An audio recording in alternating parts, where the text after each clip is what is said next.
Gibran. Makanya saya mau memperkenalkan diri gitu. Saya memperkenalkan diri sebagai Kaisang, saya bukan Gibran. Kami adalah beda orang gitu. Yang satu adalah ketua umum partai, yang satu adalah cawapres. Ya, tahu semua? Ya.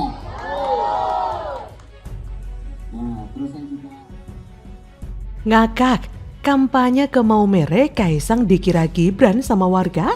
Kasian amat Kang Pisang, gak terkenal, gak ada prestasi, cuma jadi bayang-bayang Gibran dan Jokowi.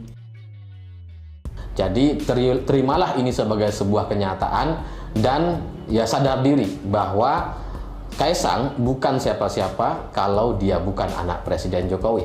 Kalau Presiden Jokowi sudah tidak berkuasa, maka kita bisa melihat Kaisang bisa jadi apa. Karena masalahnya, betul, karena masalahnya orang yang memuluskan jalannya si bro ini adalah orang yang punya power. Lu nggak boleh sebut nama. Boleh lah, Kaisang. Namanya Kaisang. Soalnya sih nyebut Iya, pakai bro kan orang jadi Enggak, itu kan panggilan mereka. Oh iya. Iya, bro and sis, kan? Gitu. Progresif, terus juga itu salah satu progresif tuh salah satu ininya mereka tuh apa tuh? Bisa dibilang salah satu slogannya mereka juga sih, tagline-nya mereka. Tapi progresifnya dia kan cepat bisa langsung jadi. Ya itu dibuktikan. Itu iya. Halo, selamat datang di channel Redaksi Jurnal. Ketua Umum Partai Solidaritas Indonesia PSI Kaisang Pangarep safari politik ke Maumere, Maluku. Warga pun menyambut dengan meriah sampai salah sebut nama Kaisang. Masyarakat terlihat antusias menyambut kedatangan Kaisang. Bahkan mereka sempat memanggil nama Kaisang dengan panggilan kakaknya, Gibran Raka Buming Raka. Kaisang pun tampak tersenyum dan tetap berfoto bareng dengan mereka. Setelah itu Kaisang pun dipersilakan menaiki panggung. Di atas panggung Kaisang memperkenalkan diri bahwa ia bukan Gibran. Selanjutnya, ia pun berkeliling di sekitar halaman SCC Maumere. Tak lupa, Kaisang juga membeli beberapa kain tenun khas Maumere. Sebelumnya, Kaisang juga sempat mengunjungi Keuskupan Maumere. Ya, begitulah, saking tidak terkenalnya Kaisang, ya sampai-sampai tidak dikenali oleh warga. Kasian ya, kasian banget tukang pisang, yang cuma bisa jadi bayang-bayang dari kakaknya Gibran dan Presiden Jokowi, yang mencoba terkenal dengan menggunakan jalur instan, tapi masih juga nggak dikenal. Tapi privilege anak presiden memang jadi langkah bagus ya untuk dimanfaatkan menjadi terkenal. Bayangkan jika Gibran dan Kaisang bukanlah anak seorang presiden, melainkan sekelas dengan anak menteri atau bahkan rakyat jelata. Bisakah Gibran yang baru 2 tahun menjabat sebagai wali kota itu langsung merangkap jadi cawapres? Apa mungkin Kaisang yang baru 2 hari menjadi anggota partai bisa langsung naik menjadi ketua partainya? Gila benar. Pertanyaan-pertanyaan ini membuka ruang untuk merenung tentang dinamika politik dan keterkaitan antara popularitas, kekuasaan, dan ambisi. Pemimpin yang punya popularitas tinggi memiliki potensi bahaya jika tidak mampu mengendalikan diri, terutama jika mereka berkolaborasi dengan individu yang memiliki ambisi tinggi dalam mencapai kekuasaan. Dalam konteks ini, gagasan kongsi politik antara Gibran Kaisang sangat memungkinkan. Mereka bisa saja saling memanfaatkan satu sama lain. Kaisang dengan popularitasnya dan Gibran dengan ambisinya untuk meraih kekuasaan. Dalam perspektif ini, kongsi tersebut terlihat sebagai saling menguntungkan, di mana keduanya membagi peran untuk mencapai tujuan politik masing-masing. Namun, pertanyaan lebih lanjut muncul, siapakah orang-orang di sekitar mereka yang menjadi pemandu sorak? Mengapa mereka mendukung individu yang mungkin hanya memiliki kapabilitas standar tanpa keistimewaan lain selain sebagai anak presiden yang sedang berkuasa? Pertanyaan ini membawa kita pada pemahaman bahwa para pendukung ini juga merupakan bagian dari produk kongsi politik yang terjadi. Dalam dunia politik ada istilah mutualisme politik yang menggambarkan hubungan saling menguntungkan antara pemimpin dan pendukungnya.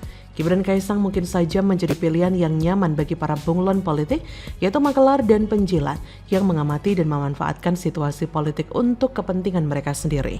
Adalah hal yang lumrah jika dalam dinamika politik, munculnya aktor-aktor seperti Gibran Kaisang seringkali menjadi sorotan dan kontroversial.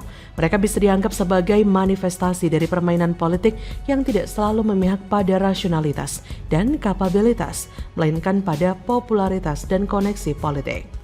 Lihat lebih jauh, kita mungkin bertanya-tanya tentang peran sejarah dalam menghakimi peristiwa seperti ini. Apakah sejarah akan melihat mereka sebagai tokoh politik yang cerdas dan berpengaruh, ataukah sebagai bagian dari tragedi politik yang tertawa pada naivitas dan ketidaktahuan? Dengan demikian kita dihadapkan pada gambaran politik yang kompleks dan seringkali sulit dipahami sepenuhnya. Dinamika hubungan antara popularitas, kekuasaan, ambisi, dan dukungan politik menciptakan narasi yang menarik namun sulit diprediksi.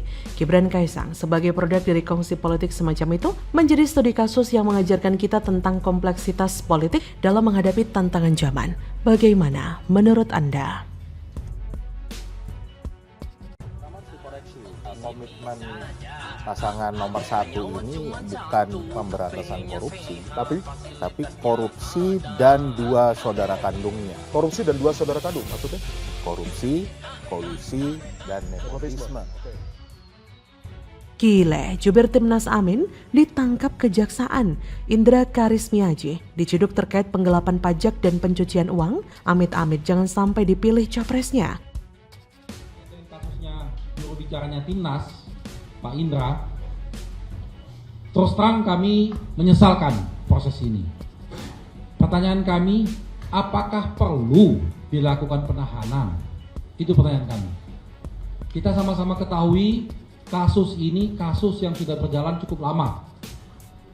Udah setahun lebih kasus ini. Dan ini kasus pajak, ditanganin oleh pajak. Dan nilainya pun, mohon maaf, nilainya pun tidak fantastis, nilainya 1M. Tetapi menjadi pertanyaan kami dan kegundahan kami, ketika Pak Indra lagi aktif-aktifnya dalam proses kampanye ini, karena ini beliau kebetulan membantu dalam proses acara Natal Tahun Baru ini, banyak kegiatan-kegiatan Natal Tahun Baru dibantu beliau, kok beliau dilakukan penahanan? Apakah itu perlu? Halo, selamat datang di channel Redaksi Jurnal. Kabar mengejutkan sekaligus memalukan datang dari Timnas Amin. Jubirnya yang juga adalah politikus Partai Nasdem, Indra Karismiaji, terjerat kasus penggelapan pajak dan tindak pidana pencucian uang (TPPU) di perusahaannya PT Luki Mandiri Indonesia Raya. PLH Kepala Seksi Intelijen Kejaksaan Negeri Jakarta Timur, Mahfududin Cakra Saputra mengatakan, penggelapan pajak ini dilakukan dalam kurun waktu 2017 hingga 2019 bersama dengan rekannya satu perusahaan Ike Andriani. Kata Mahfududin, dalam perkara tindak pidana perpajakan dan TPPU yaitu sengaja menerbitkan atau menggunakan faktur pajak yang tidak berdasarkan transaksi yang sebenarnya. Mahfududin menerangkan Indra dan Ike sengaja tidak menyampaikan pemberitahuan masa pajak pertambahan nilai (PPN) perusahaan tersebut. Selain itu, keduanya juga tidak menyetorkan PPN yang dipungut kas negara. Akibatnya, negara merugi lebih dari 1,1 miliar. Keduanya dijerat pasal 39 ayat 1 huruf C Jo pasal 43 ayat 1 Undang-Undang nomor 28 tahun 2007 tentang perubahan ketiga atas Undang-Undang nomor 6 tahun 1983 tentang ketentuan umum dan tata cara perpajakan sebagaimana telah diubah beberapa kali dan diubah terakhir dengan Undang-Undang nomor 7 tahun 2021 tentang harmonisasi peraturan perpajakan Jo pasal 64 ayat 1 KUHP. Indra Karismiaji telah ditahan oleh Kejaksaan Negeri Jakarta Timur. Kepala Kejaksaan Negeri Jakarta Timur Imran menerima pelimpahan tahap 2 kasus tersebut. Di sisi lain, Bendahara Umum Partai Nasdem Ahmad Sahroni mengatakan bahwa pihaknya akan menyurati Kejaksaan Tinggi DKI Jakarta guna mengajukan penangguhan penahanan dari Indra Karismiaji. Sahroni pun berharap pihak Kejati DKI Jakarta dapat mengabulkan surat permohonan penangguhan penahanan dari pihaknya. Ia berkata pada wartawan Rabu 27 Desember, betul Indra Karismiaji ditangkap di Kejati Jakarta Timur. Tapi saya lagi buat surat penangguhan penahanan kepada Kejati DKI Jakarta. Mudah-mudahan dikabulkan, kita tinggal minta kebijaksanaan dari Kejati DKI. Indra ternyata tidak sendirian ditangkap oleh Kejari Jaktim. Selain Indra, ada pihak bernama Ike Andriani. Kedua orang ini diproses lewat berkas perkara yang terpisah.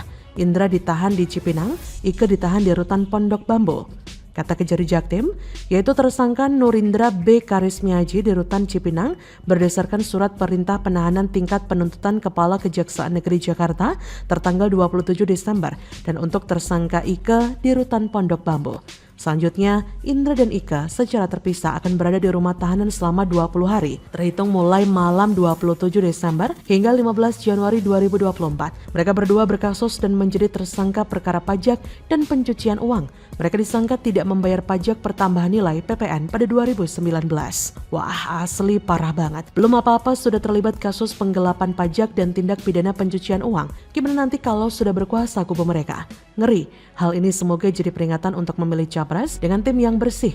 Sudah tahu kan yang mana? Tentu saja Gama. Yang berani paling depan menghajar koruptor dan beri hukuman berat. Bukan malah jadi bagian dari kejahatan seperti jubirnya Amin.